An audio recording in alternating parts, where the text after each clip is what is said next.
Hello, I'm Dr. Fergus Donahoe, and in this video I'm going to talk about Chapter 3 of The Conquest of Happiness by Bertrand Russell. This chapter is called Competition, and it follows in the context of the causes of unhappiness. In this chapter, Russell describes how competition is a cause of unhappiness. And he starts by telling about how people often talk about how they're engaged in the struggle for life. And he points out what they usually mean by this is not the struggle for life, which few of us have to go through, but the struggle for success. That people are usually focusing on success at the expense of just about everything else. And Russell believes that this focus on success, this dogged pursuit of success, is a cause of unhappiness, and he goes on to explain why this is a cause of unhappiness. First of all, success can contribute to our life. Success can make our life better. It can give us more leisure time. It can give us more money to buy the things that we need. But it is not the sole source of happiness. And if we pursue success at the cost of other things, if we neglect other things to pursue success, then we will be neglecting other things that are important to our own happiness. And one of the most important things that Russell believes we should be focusing on besides success is the enjoyment of leisure. And if we focus on success too much, we don't know what to do with leisure. We may get more leisure time by focusing on success. That is, if you become really rich, then you are more free to take the time to devote to leisure, but you may not know what to do with it if your focus has continually been on success. So there's first this problem that that pursuing success can get in the way of enjoying leisure. But there are other problems with the pursuit of success. One is that success is not the sole measure of our worth. And some people pursue success as an attempt to feel better about themselves, to show themselves or to show others that they're really worthwhile. But when we admire someone who is successful, we don't just admire their success, we often admire them for the qualities that brought them their success.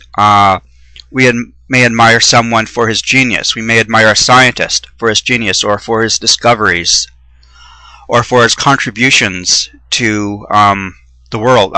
Take, for example, Nikola Tesla. Nikola Tesla is perhaps the greatest scientist of the 20th century. He provided us with alternating current, despite Thomas Edison's attempts to discredit him. And he gave us other inventions that we use. And yet, he died in poverty. He did not do at all as well financially as Thomas Edison did. But he is worth admiring because of all his great accomplishments, even though it did not bring him much money. It did not bring him much financial success in life. Likewise, we might not admire someone whose success is due to cheating or to lying. For example, I don't especially admire Thomas Edison because I've learned that he was a cheat who stole inventions from other people and gave himself the credit for them. So,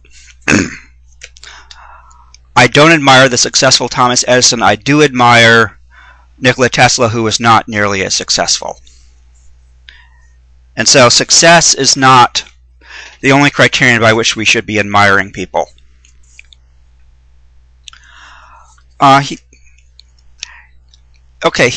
points out that one of the symptoms of the struggle for success is this idea in education that education should be primarily for preparing us for a career. Like, many people will go to college and choose a major based on what they want, what career they want.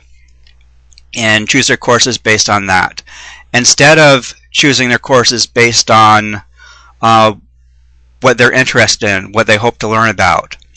Russell points out that education used to be about training ourselves for the capacity for enjoyment, particularly for delicate sorts of activities of enjoyment which are not fully open to wholly uncultivated people. And this is why the study of liberal arts is important in college, for example. We should study such things as literature, music, and art, because this can help us better appreciate these things, and help give us a better sense of what we can do with our leisure time, how we can appreciate life more. Because we need to, it's in our leisure time, mainly, that we enjoy our lives. Yes, we enjoy our lives working. We can enjoy pursuing success. That can be enjoyable. But it can't be the only thing in life. Another thing he has against this dogged pursuit of success is that it is unbalanced. It causes us to neglect other areas of our lives that we should be focusing some attention on. He mentions that we should also be focusing on the senses and on the intellect, and not just on the will. He believes that this dogged pursuit of success causes an undue focus on the will at the expense of the senses and at the expense of the intellect. And we should take time to appreciate sensual activities, to appreciate art, literature, music, other things. And we should take time to enjoy intellectual activities. For example, I enjoy playing chess variants, which is one of the main things I do in my leisure time. And I would add that there are other things that we need to be focusing on besides just the senses and the intellect and the will. He neglects to mention emotions, but we should take time to feel things, to have an emotional life. We should also take some time for spirituality, whatever that means to us. Maybe I shouldn't say whatever that means to us, because it might mean the wrong thing to some people. But spirituality, at least as I understand it, is an important part of life, and it's not necessarily the worship of God. I'm close to being an atheist like Russell was. At least I don't share the ideas of God that belong to religions, the mainstream religions. But anyway, I meditate, and that's important to me. This gives me some kind of satisfaction in life that I don't get just from the senses or from intellectual activity. I'm normally shutting off my senses, not doing anything intellectual or physical when I meditate.